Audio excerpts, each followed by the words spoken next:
எத்தனையோ பேரை நாம் பார்க்கிறோம்.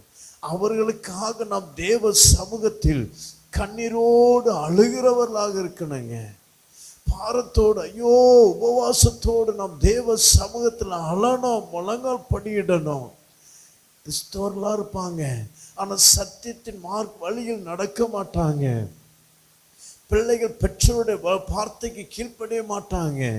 பெற்றோர் ஒரு சபைக்கு செல்லுவாங்க, பிள்ளைகள் ஒரு சபைக்கு செல்லுவாங்க. அப்படிப்பட்ட நிறைய குடும்பம். எனக்கு அருமையான தேவனுடைய பிள்ளையே, கிறிஸ்தவ குடும்பங்கள்ல ஒரு சமாதானம் இல்லை, ஒரு சந்தோஷம் இல்லை, ஒரு ஒருமனம் இல்லை. ஏன்?